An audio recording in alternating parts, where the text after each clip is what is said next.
Good morning, everybody. How y'all doing? Happy Sunday. It has been 2 weeks, and as promised, we are back. I know, it's more of a threat than anything else. Um, what is up, everybody? First in, we've got Trail Dust. He's been in here for a minute. He's also in the chat listening to us in the Discord. What's up, Jeff? What's up, Mister Pekka? Uh, y'all just chilling and chatting. And to any of the lurkers that are out there, how y'all doing? Good morning, good morning. Um, yeah, so as we talked about last week, last episode, we switched to a 2 week schedule, giving us a week off. I took full advantage of that, but I'll get to that into the how was your 2 weeks? Or no, we'll do this like full on Australian. We'll be like, how was your fortnight section? Fortnite makes so much more sense. Yeah, but Fortnite is a horrible game that is on the internet, so you know it's so weird to say. How was your Fortnite? Not bad. I shot some people. I trolled some eighth grader or some Hey, some hey, 8 year olds. Yeah, I don't play Fortnite. you guys are in the US. Saying that statement could be taken two ways. Yeah. Wait, what did I say? I just talked. It's been a fortnight and you shot some 8-year-olds. Yeah, that's true. Yeah. Anyway, let's move on from that one. That was a bit dark, wasn't it? Straight back into it on my behalf. Anyway, so we're on a 2 week schedule. I hope everybody is Hey, so okay it with only that. took less than 5 minutes to get demonetized. So hey, Someone let Yeah, me out of my cage. That's why. yeah. Trevor says Yamez isn't paid to listen to himself. Yeah, no, I. Good morning, 00 negative. So yeah, I'm sure everybody's got a bit more to talk about than we do doing a weekly show, given we've given ourselves 2 weeks to come up with some things to say. So, yeah. So, how was your past 2 weeks? How was your two Oh, weeks? right.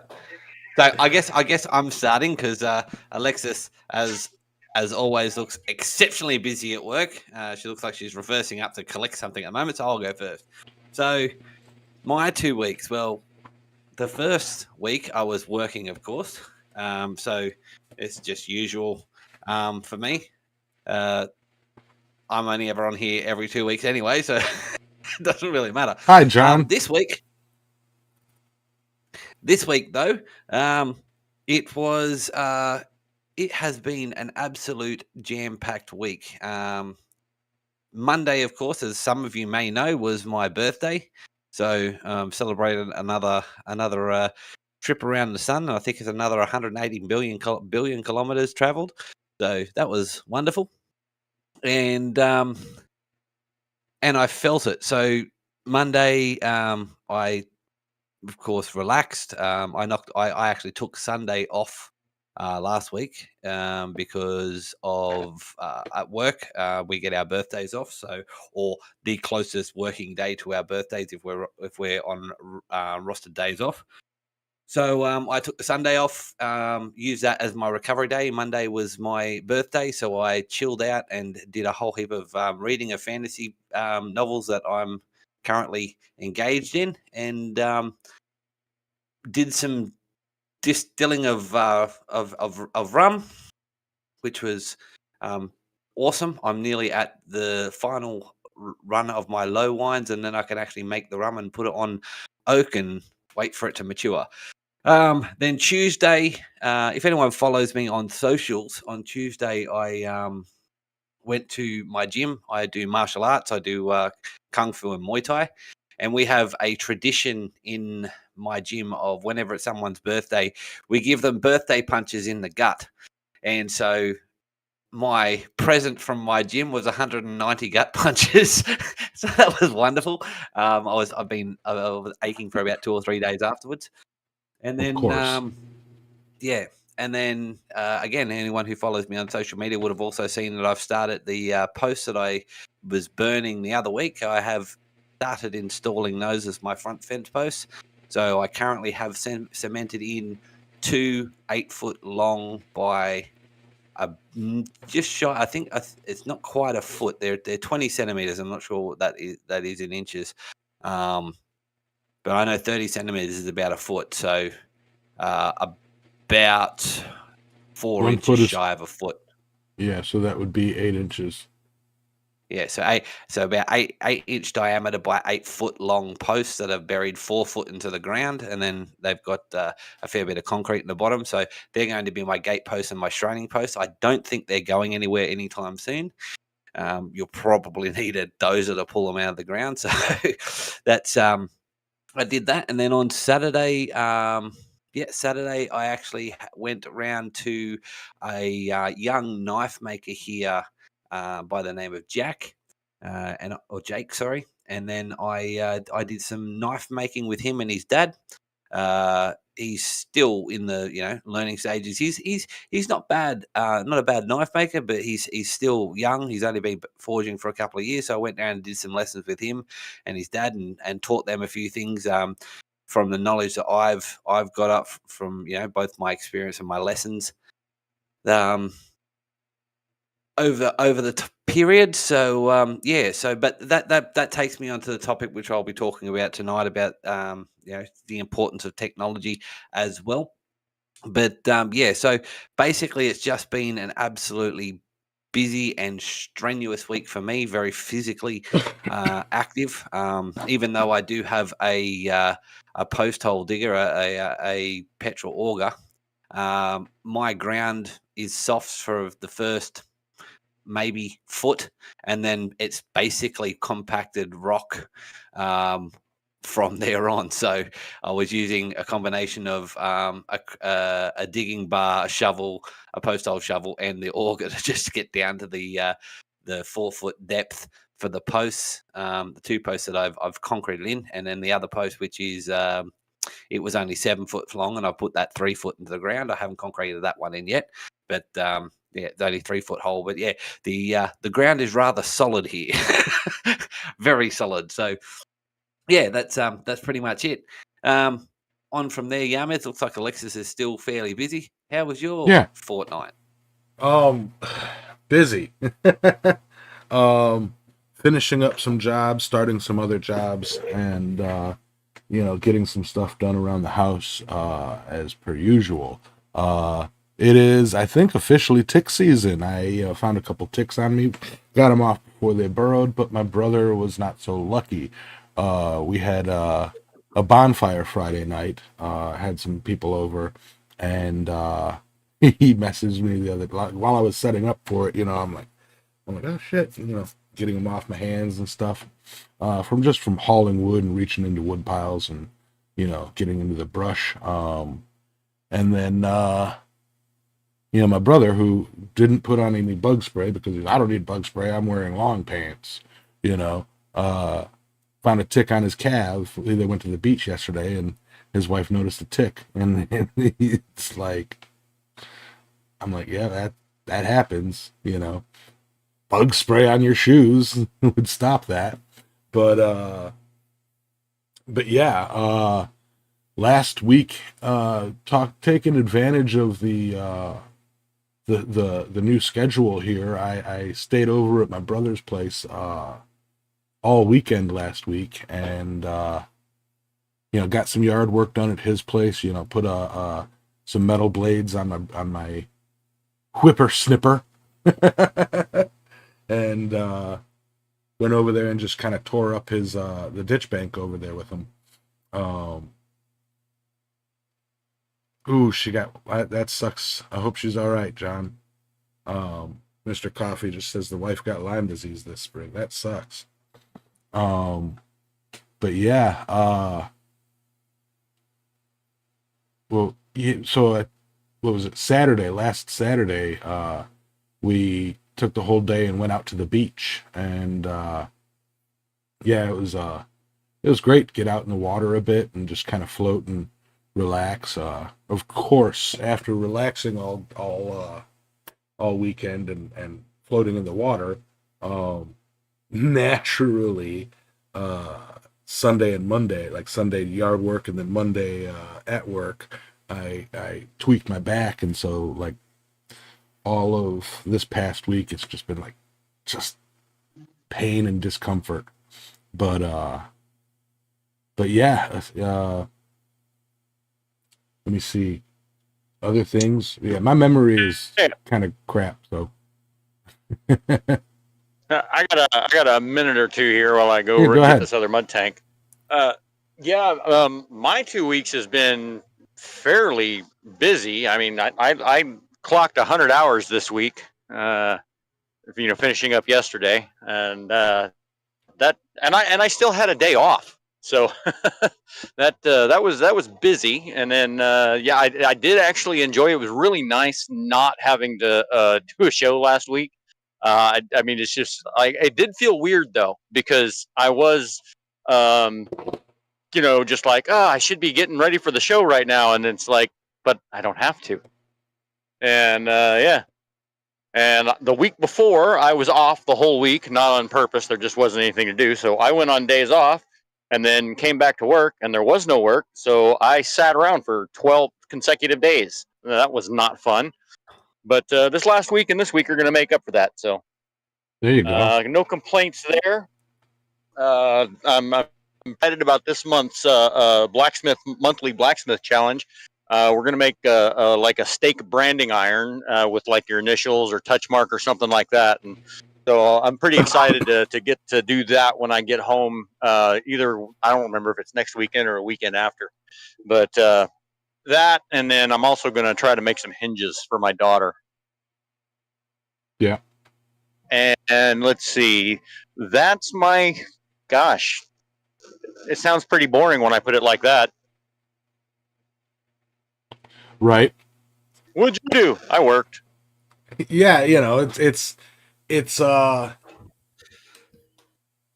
one of the things, like going on to 2 weeks. One of the additional things is it's like it gives us more time to do something to talk about. Jack Pines just put in the chat, with spring cleanup and summer season, he is considering doing his Sunday show on our off weeks, which probably would allow him to start a little bit earlier and give all the audience something to do every single Sunday. So I'm all for that. That's actually not a bad idea.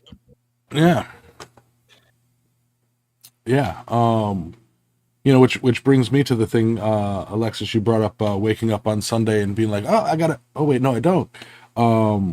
Yeah. How did everybody take that first week without us? Without having to come up. I know, Adam, you're still on normal schedule for live streams. That's no change to you. Yep.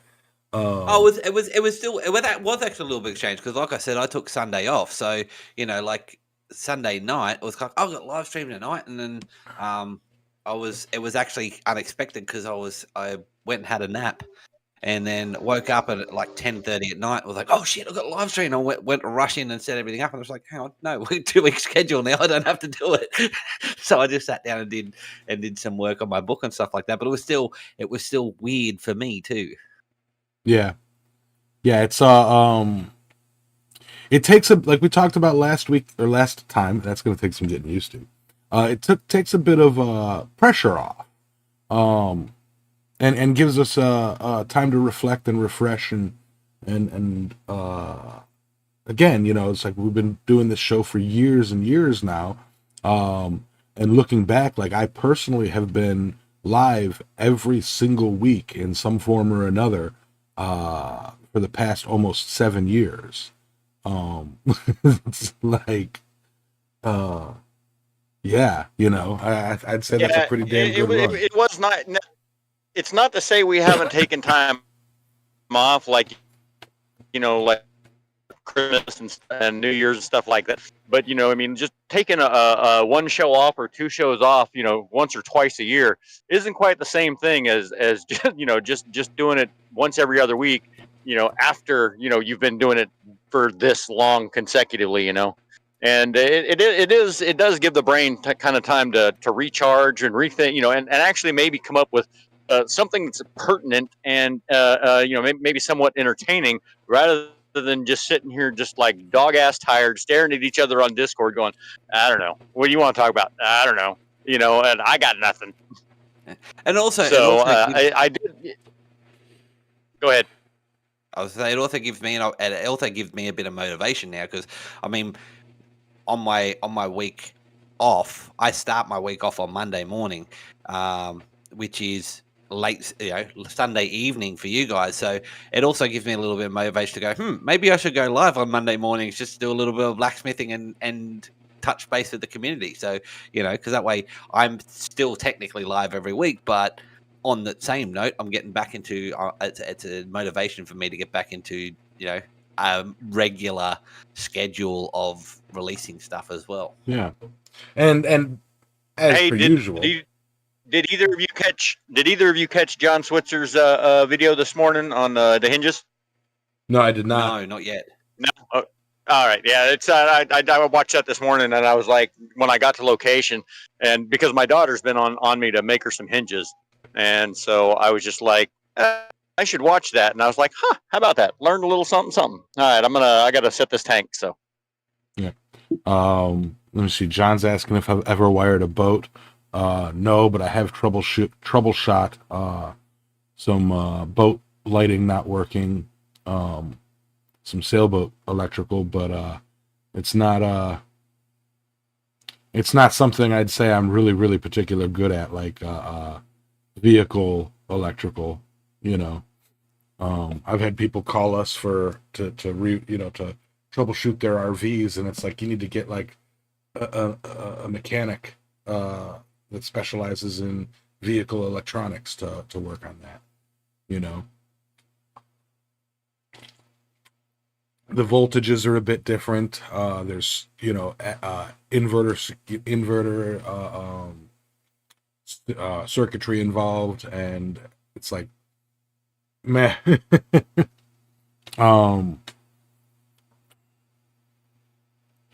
But yeah, so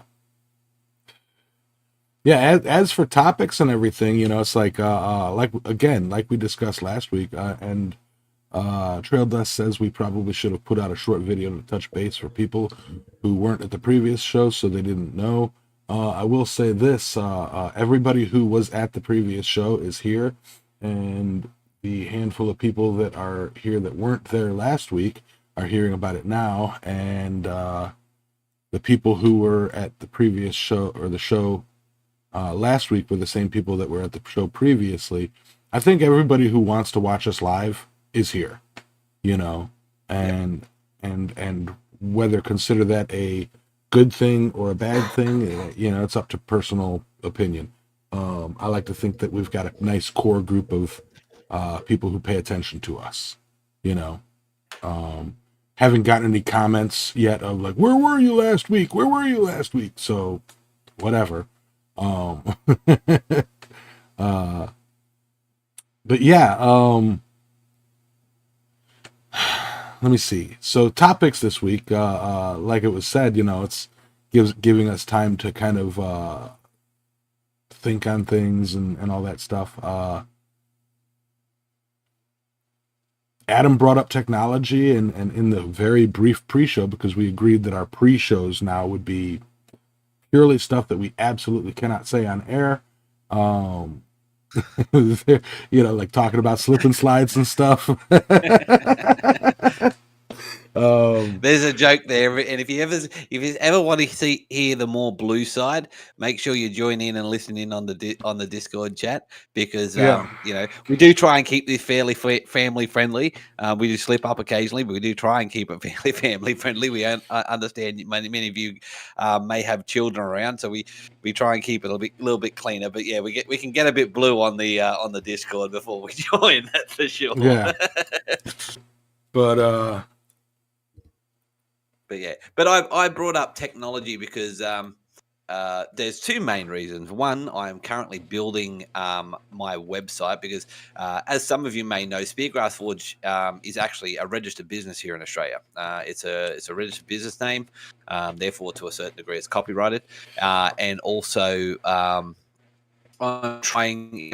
I've been increasing my business and what I make and all that type of thing. So it's about time in my journey as a smith to build my website and get more traffic and more and also build up an Etsy listing and all that type of thing and get and start making a bit more money from what I do. I know it's in my quote unquote off week. Really, I see it as my weeks off from my regular job are my on weeks because I get to interact with you guys and get to interact and get to make things and all that type of jazz.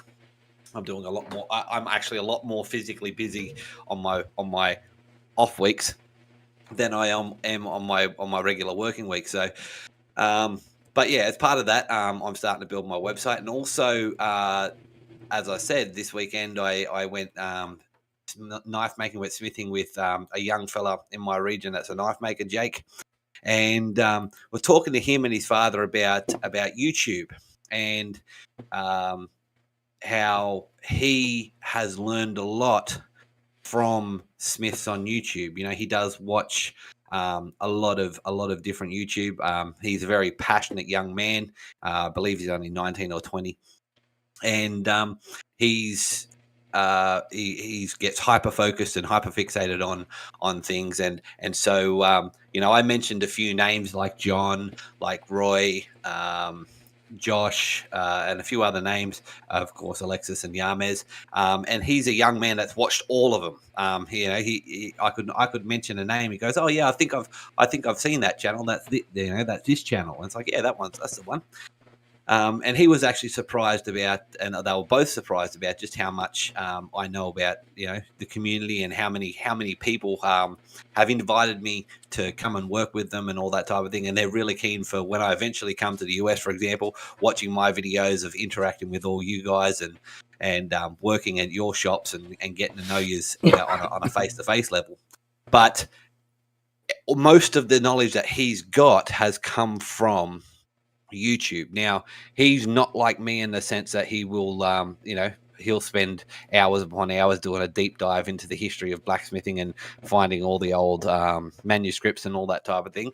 But technology is something that is another part of the modern blacksmith repertoire, whether it's accessing, lessons or, like there are a lot of modern smiths. Roy's a great example of, he has these plans and all that type of thing online. Alex Steele and there's a couple of other smiths have, for better or worse, have online courses in smithing. And so, Abana has their newsletters and all that type of thing on online. And as opposed to, through the 70s, 80s and 90s, they were all, actual physical hard copies that they would send out. So the internet and technology has become an essential part of the modern smith's repertoire. Now, through my research, that's always been the case. Blacksmiths have always been on the forefront in some way or shape or form. They've always been on the forefront of technology, whether that's mechanical technology in the assisting and making the components that led to the Industrial Revolution, to maintaining and fixing the modern automobile, modern car, and trucks and tractors, all the way through to creating oxyacetylene electro welding. Blacksmiths have always been on the forefront. Blacksmiths were the first businesses to put motors and electricity into their workshops in order to allow them to work more efficiently or work later or achieve the jobs in a better way than their historical counterparts. So adding the internet and adding that to what we do is, in my personal opinion, just an extension of what blacksmiths have always done. Now, particularly when it comes to what we like, what we're doing here, and what a lot of YouTube blacksmiths do in spreading that knowledge and spreading the craft. It's also very important. We have probably lost a hell of a lot of knowledge in the smithing community simply because for a period of last 100 odd years, people haven't seen blacksmithing as an essential trade, and it Yeah. hasn't been an essential trade. But as a result, there's a lot of there's more than one way to skin a cat, but there's been a lot of techniques and a lot of knowledge that has lost time because we don't need it anymore, and now we're having to rediscover a lot of those things. And that's part of the joy, finding a new way to do things and whatnot. But the more that we can categorize and record that knowledge, the easier it is for future generations to come back and go, oh, how was that done? Oh, yeah, no, okay, we found a way that was done. So I think that's very important. Put it out to you guys. What do you guys think? Am I just rambling, or No. what have you got to add?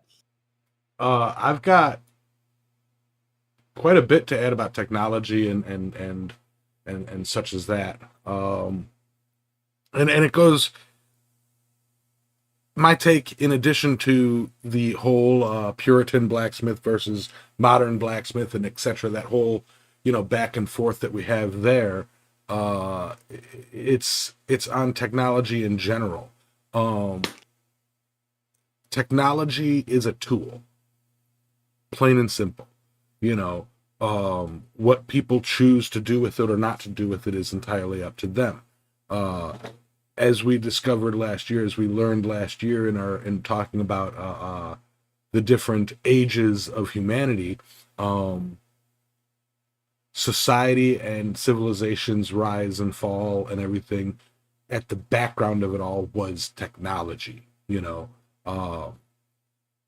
and with that, it's like we're at a point right now where we were at a point like we bring up with the blacksmiths and technology, where it's like you get like at one point blacksmiths were at the cutting edge of technology, and then it kind of, the technology itself branched off, and we're just kind of blacksmiths are kind of just left behind, as viewed as this antiquated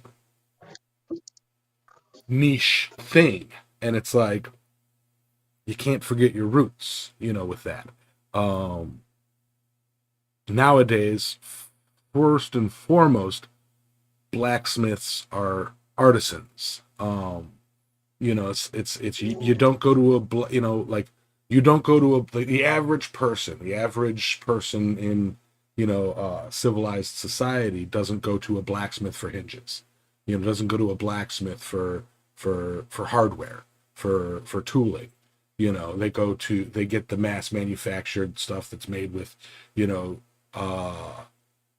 technology, that's made with like drop forge presses or 3D printing or whatever can get it to them cheaper, faster, better, or cheaper, not better, is cheaper and faster, and in a mass scale. So it's like going into that whole point of blacksmithing, absolutely. You can go to a blacksmith and buy your tools. You can go to a blacksmith and buy, your hinges and your gate hardwares or this or that. But primarily, somebody would go to a blacksmith for a art, for something to say, even if it is a tool or a piece of hardware. You go to that to say, I have this piece that was handcrafted, not to say I got this piece because I needed it. If you need a freaking gate hinge, you're gonna go to a big box store or a hardware store and grab a gate hinge off a rack that has a case of gate hinges that are identical because it's cheaper, easier, and quicker. So yeah, we absolutely are a niche in society now, and that's fine. It's absolutely fine. It's where it gets conflicting is the people who fight it, who go, like who are so anti-technology, like, I refuse to do this because, that's not the way blacksmiths do it, or I refuse to do or to acknowledge this because, it's like that's not the traditional way. It's like the traditional way of the blacksmith is what can get it done, you know. I was going to say a good example of that is like me using a nut and a bolt as a rivet, and then put a nut and a bolt in a pair of tongs, and then peen both the the nut and the bolt side down so it looks like a rivet. And I mean, it's essentially it becomes a rivet, and it's like, well, that's not the same thing. It's like it's it a rod. works. It's a rod of metal. It because it's threaded doesn't mean anything. And you know what? I was actually thinking about that specific thing just the other day. And the reason why, quote unquote, traditionally blacksmith didn't use bolts is because bolts took longer and were more effort to make than putting a rivet in. Yeah. Right? Because if you think about it, for a lot of history, you would have to upset the head of the bolt, and then you would have to make the tap and make the die, or even if you had them, you still had to tap and die both bolt and the nut. So having a rivet and just pinning it over was cheaper and easier than making the nut and putting the bolt in. Nowadays, having a nut and bolt, you go down to the hardware store and you can buy a box of 100 for $5. So now it's cheap and easier to use a bolt than it is to use a rivet. Yeah. So, it's and that's purely and simply the only reason why they use rivets as opposed to bolts. Yeah. Now I would like to add a caveat to my little mini rant earlier. It's that there is nothing wrong with doing ironwork or metalwork in historically accurate ways. There's absolutely nothing wrong with that. And it's a requirement, particularly if you're like here in Australia. I'm not sure about there in the US, but here in Australia, if you're working on a historical building or something like that, you have to do it by historical methods, and you have to use historical materials. If you're doing a reproduction or something like that for a historical building, that has to be done. So having those techniques and skills are essential. Continue, Yamas. I just want to make that. Yeah. It's. I am in, and never would I ever, poo-poo the smith who. I don't use electrical welding. I don't use machinery. I don't, I use a hammer, an anvil, dies, and and blah blah blah. That is an amazing skill. Good on you, and keep going. Just extend the same courteous to those who do use modern technologies and things like that. And I'd like to carry this over to the same exact topic because, like I said, blacksmiths in this day and age primarily are artists, and I was reading up on some stuff, a lot of the things that I'm doing for my side stuff or for my other stuff is, deep modern technology like AI stuff and things like that. And, I'm reading some of these debates back and forth about AI generated art and AI generated word. And it goes back to my whole thing of technology is a tool. There are going to be, with AI, for example, there are going to be people who fight AI, like, artists who go, like, no, that, if you AI generated art is not real art, it's not blah, blah, blah, blah, blah, blah, blah, and there are going to be people who use it solely and like, what, this is it, I think the in-between is where it's going to be, where it's really going to shine, artists who learn how to use AI to create a base and then work from there. It is a tool to help rather than a tool to replace, and it should be viewed as such. And the same arguments happened when, like, I remember when Photoshop first came out, and I remember, when like computer generated graphics or computer graphics, CGI was the thing, and it's like, yeah, it looked like crap, and you go, oh, the whole group of artists were like, oh, if you use a computer to create art, you're not really an artist. Now 90% of art that you see around us is created on a computer. While there still is a large group of people that use canvas, paints. John, from Coffee Studios is fantastic. And you hold a physical painting up to a computer generated, picture, be it AI or somebody moving pixels on a screen. And they're both beautiful in their own way. They're both created in their own way and beautiful for it. So it's like this same argument goes throughout every facet of technology and creativity using technology. It's like, and to further that, like, and this is a perfect example, and a perfect example using John. When I did the my poetry book, Beneath the Chestnut Tree, I looked into AI art to do the cover, and I did all the prompts, and maybe I'm not good at it, but it just wasn't right. And so I contacted John, and John did the artwork for the cover, and he's credited with the artwork as well. But John did the artwork for the cover, for Under the Chestnut Tree, and it is absolutely gorgeous. And it's a beautiful painting, and the no matter which way you swing it, AI will never have the artistic mind or the vision that a human will. Sure, they'll get close and all that type of thing, and they'll be photorealistic and all and whatnot, but the human mind is wonderful in its concepts and its dreamlike capacity to create amazing things. And for me, it's irrespective of whether it is a visual art or if it's physical art. I don't an AI will never be able to create a sculpture, or at least hope not in my lifetime. Will never be able to do blacksmithing, and I don't know if you've ever read an AI story, but it's disjointed as anything. So they'll never have that command of prose, I think, that humans do, and be able to tell a story like we can.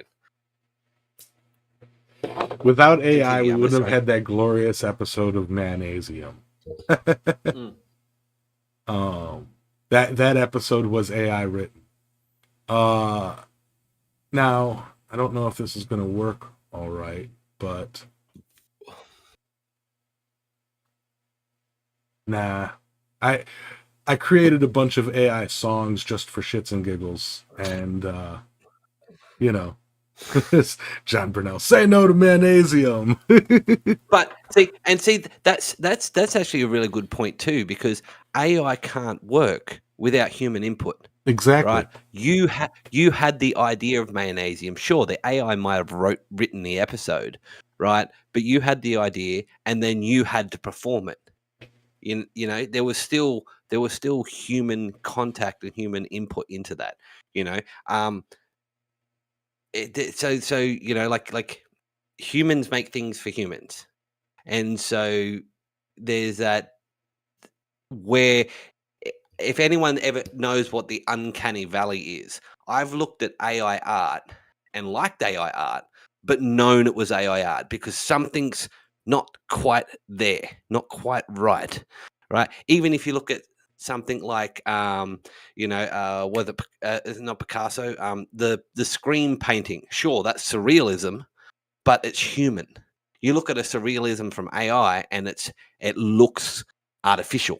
It looks like something's just not quite human about it. So that's another thing about AI. It's never really going to replace the human content to me.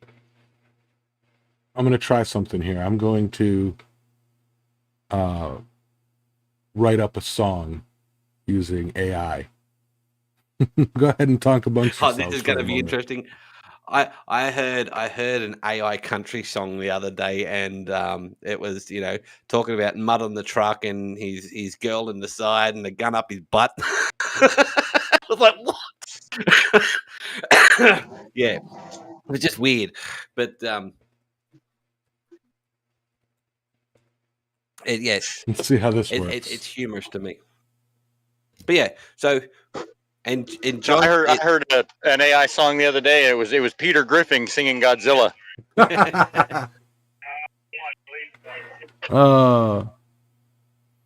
And yeah, John, thank you very much for painting that for me. It was an amazing piece, and I'm privileged to have it on the cover of one of my books.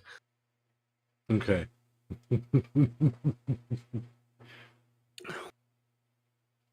All right, so bear with me here. I haven't listened to these. Obviously, they just created, but here are two examples of AI music. You brought up country songs, so I just used that as a thing. This is going to be interesting. On the county line with the dusty roads like old tracks white.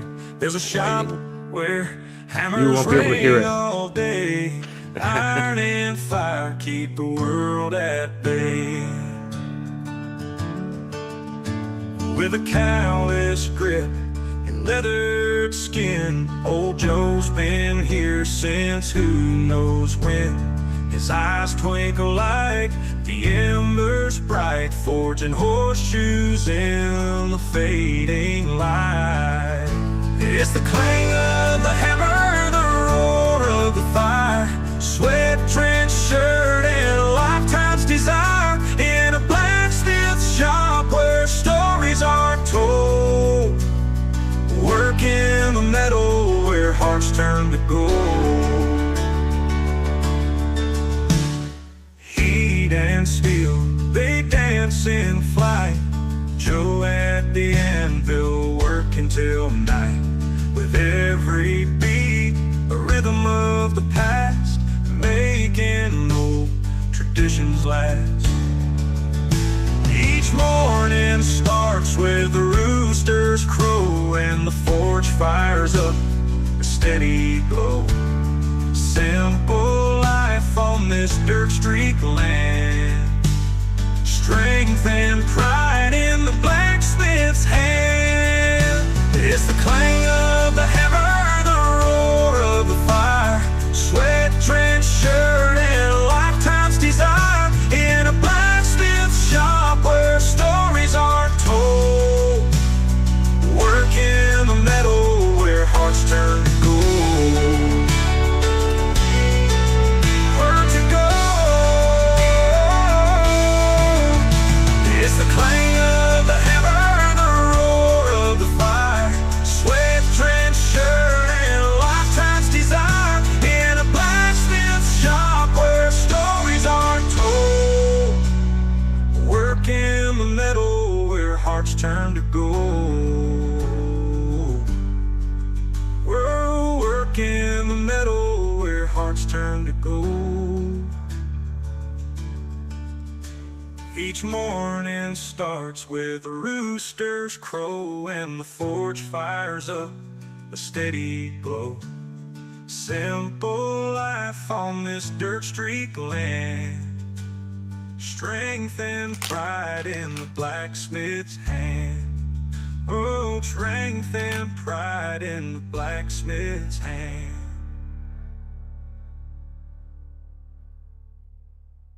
I mean, I'm sorry, that's pretty damn cool. In a small town on the county line, Hold with a on. dusty That's a really, really cool song. mean, I And like here's that. the thing, it's still creating it. It's still going. Like, I'm watching the generator. It's still going. That song is still. I had to pause it. And John Burnell requested a rock one. So this program that I use creates two songs using the same lyrics, and you can pick which one you like and download it. No, I just saw John's comment. Hang on, wow, the country song ended. I still have my wife in my hand. hey, country's not that bad. But I mean, all right. So I'm not going to go through the whole thing for this next one. That the name of that other song was "An Anvil's Tale" or "The Anvil's Tale." This one is called "The Forge of Fury," raw rock aggressive. Let's hear what it sounds like.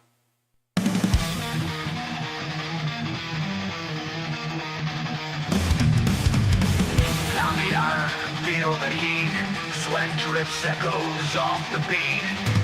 Fires roar, hammers speak. Days toil, night craves.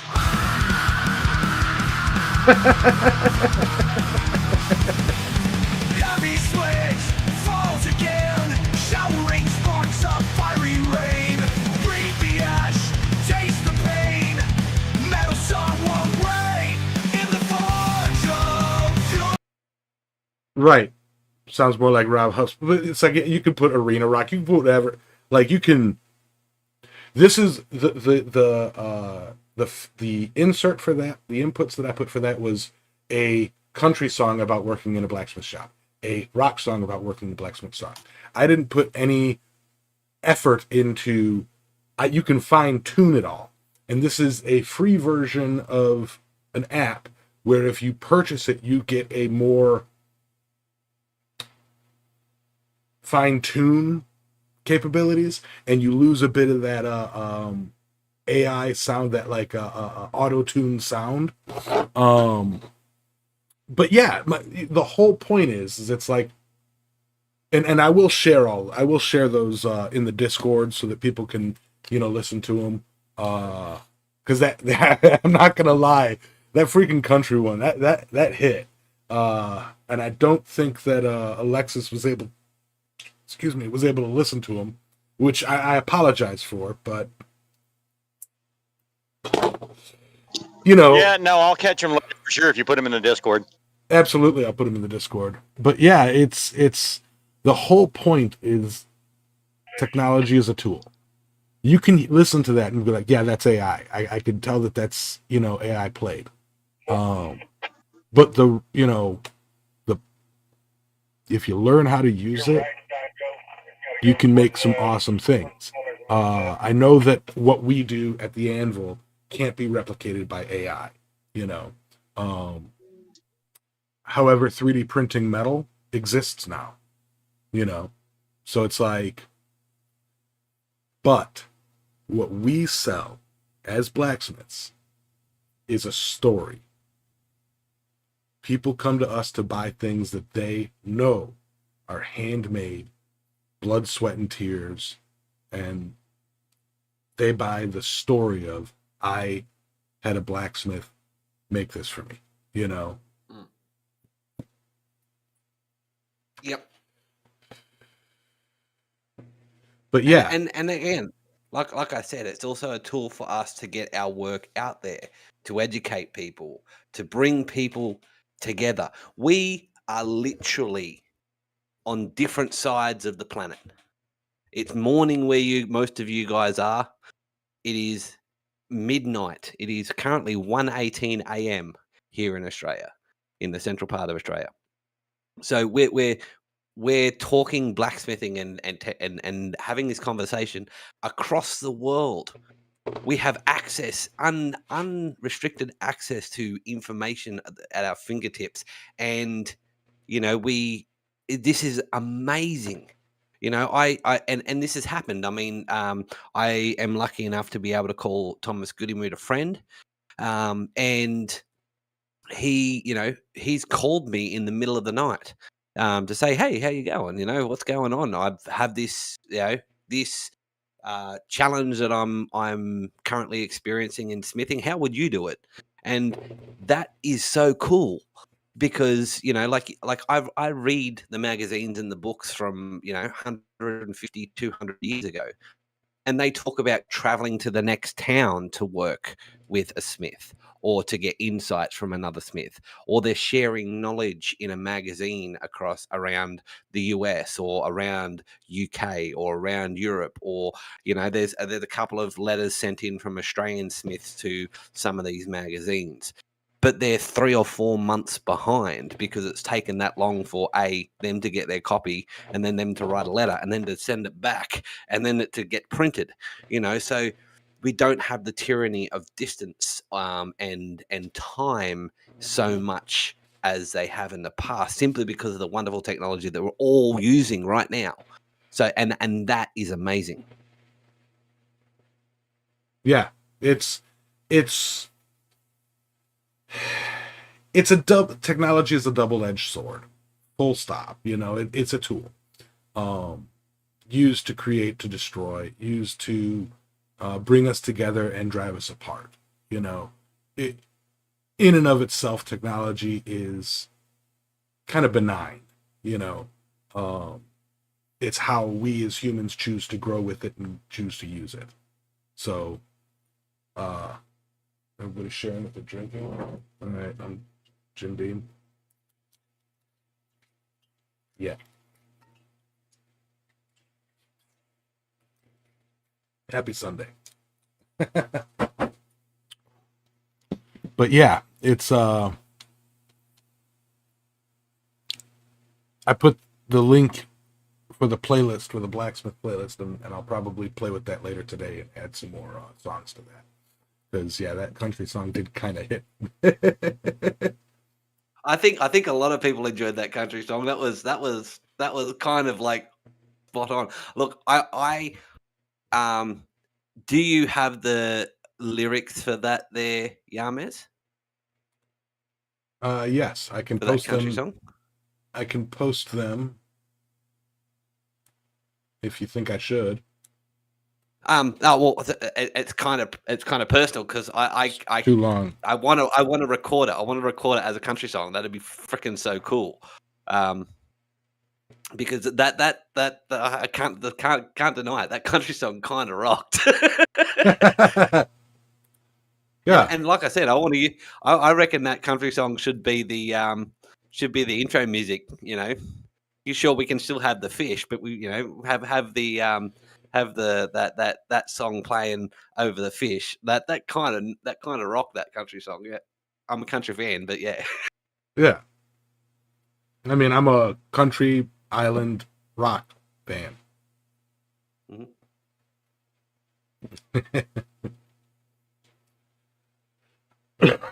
So, it's pushing on an hour. I mean, I mainly wanted to talk about technology today.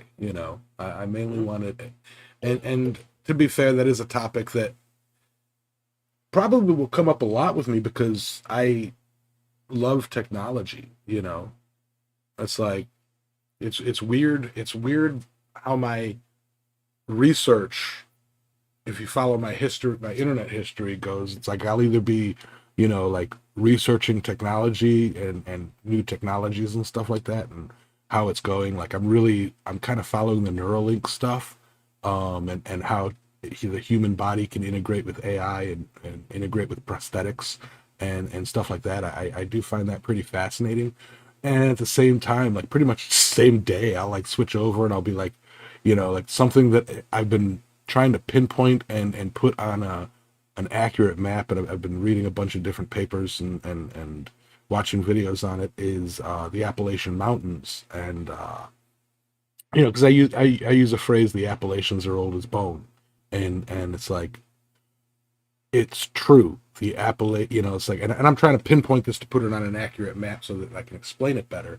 But it's like, I've been digging deep into like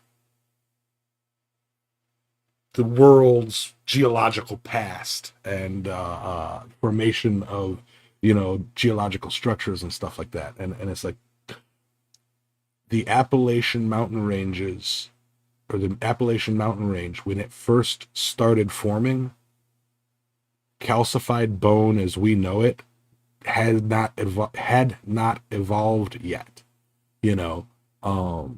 Hell, when the main formation, after it was born and when it actually started forming up, we primarily had exoskeletons on the planet and just a handful of species that actually had cartilaginous bones. We had a few bony fish, but no calcified bones yet, and that was some. Correct me if I'm. Go ahead. Correct me if I'm wrong there, Yamaz. I'm pretty sure that part of the Appalachians is actually in Europe. Yep. Actually, that's how long ago they formed. Europe and Northern Africa. It was there was technically four epochs that or what are they called? There are three main events that caused the creation of the Appalachians through tectonic plate shifting. Technically four, because the very first one was about 1.2 to 1.5 billion years ago. And that was the first one. That was where the structure, the base, where it was born. It hadn't exactly erupted from the ground yet, but that's where it all started. And then I want to say about 530 million years ago, and up, there was about three events that were like, the first one was like way, way long ago. And then the next three were like a boom, boom, boom, geologically speaking, where the plates started pushing into each other and raising. Actually, that formation started rising, and boom, boom, boom. And that happened during the Carboniferous period. And it's just, point being, that interests me. So I'd probably be bringing that up a lot, bringing up technology and stuff that I find interesting a lot. The cool thing, tied it into blacksmithing for the creation of the Appalachians, is the Carboniferous period was when 95% of all the coal on the planet was created, because there wasn't any funguses or bacteria to break down the wood, and all that carbon got locked into a layer, So my interests, it's like, if we're turning this show into, like what interests blacksmithing and other things that interest me are technology and geological history. So take that for what you will,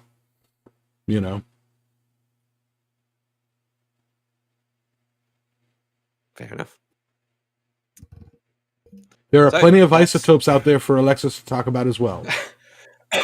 And we will get into Alexis's isotopes in the future, definitely. I'd love to have a sit down with Alexis and talk about the Demon Core and some of those famous. The Demon Core is I can't wait if we do like a Demon Core episode. That is such a cool story.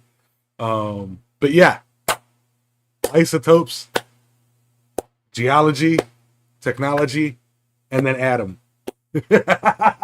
Hey, real quick, while I got a chance here, I'll give my final thoughts there.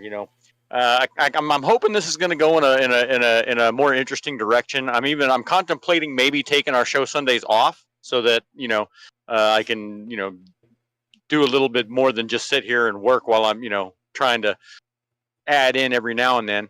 But yeah, it'll give us an opportunity to explore some of our other interests as well. Like I said, I've been making bracelets as of late, just because it's fun, and I don't know why. But Alex, black off a little bit. A little bit back in here, talk about back one up. Anyways, I gotta go. So I will see you guys next week. I'll hang out on here, but I'm gonna mute my mic. So I will see you guys next week. And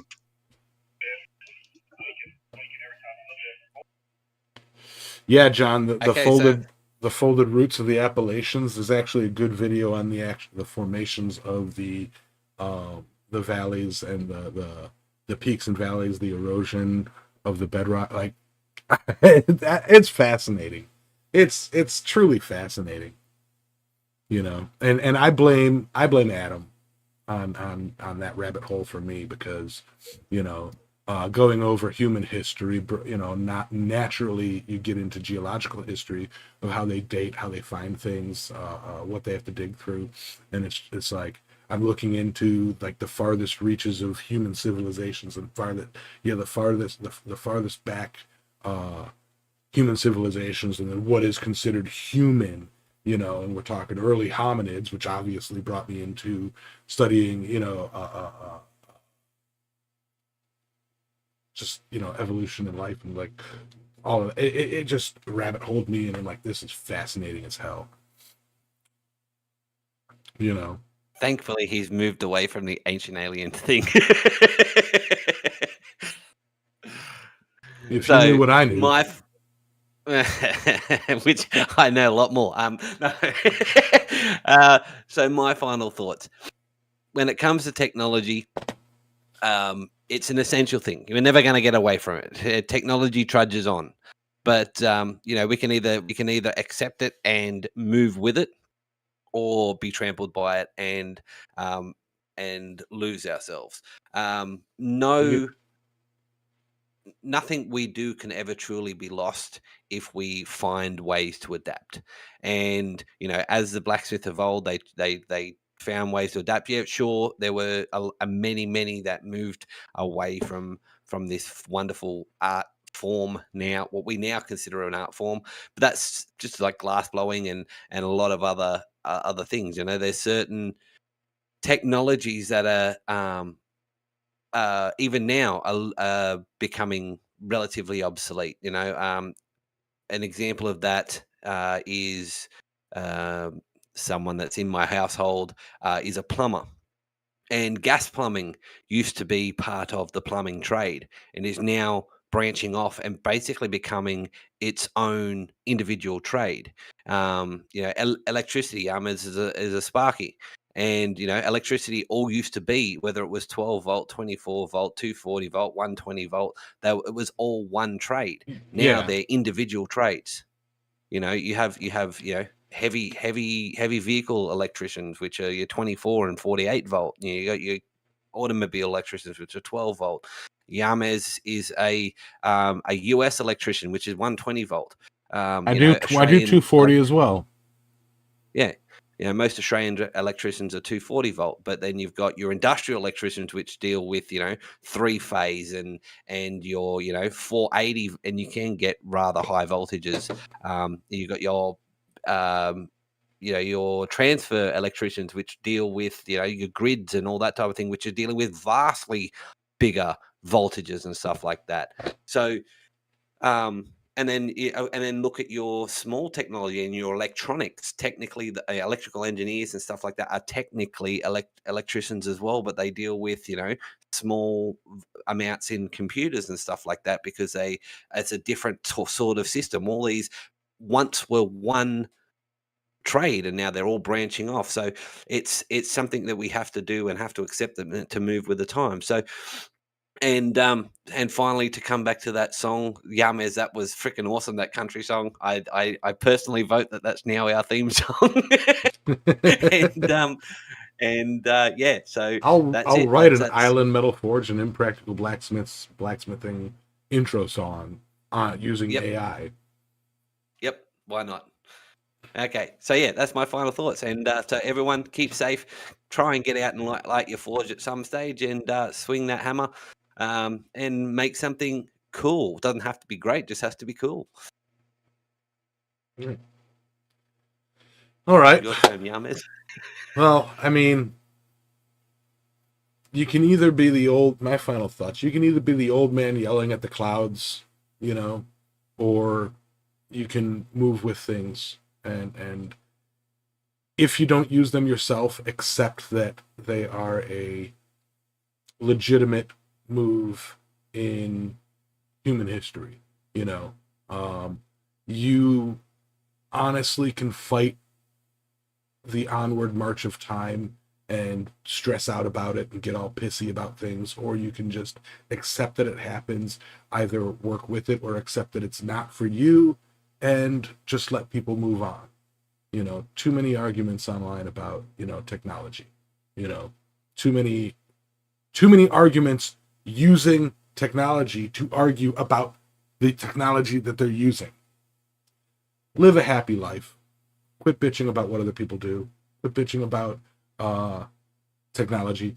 You know, I'm not saying anybody here has or would. I'm just in general throwing that out into the ether. You know, so that's all I got. I'm gonna go create some more songs. Actually, no, I got to get out to the yard. You guys have a wonderful day, and I will talk to you later. All right. Bye, all. Have a great one.